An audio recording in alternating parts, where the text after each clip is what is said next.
Un état de délabrement jamais vu. C'est ce que pointent les experts chargés d'établir les causes de la catastrophe ferroviaire de Brétigny-sur-Orge. Ils ont découvert plus de 200 anomalies sur les voies incriminées et mettent en cause la formation des agents de maintenance. En juillet 2013, l'accident avait fait 7 morts et des dizaines de blessés. Une grand-messe sociale dans un contexte très tendu. François Hollande a rendez-vous avec les syndicats et le patronat pour la 3e conférence sociale de son quinquennat, alors que le chômage atteint des records et que le pacte de responsabilité continue de faire débat. Le dialogue s'annonce tendu car les syndicats ont très mal pris le report partiel du compte pénibilité. FO et la CGT menacent même de bouder certaines rencontres.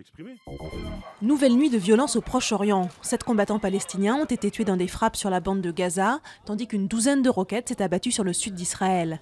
Plus de 100 manifestants ont également été arrêtés. Des violences ont éclaté après l'annonce que le meurtre du jeune Palestinien brûlé vif à Jérusalem pourrait avoir des motifs politiques.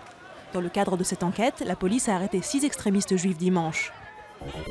Elles avaient été kidnappées par Boko Haram au mois de juin dans le nord-est du Nigeria.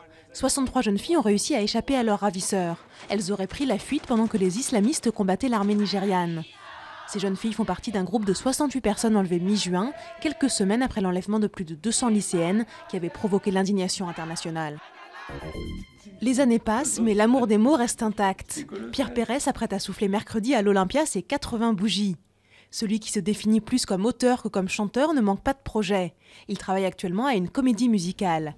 Une façon de ne pas s'endormir sur ses lauriers, alors que les jolies colonies de vacances ou la cage aux oiseaux sont devenues des classiques.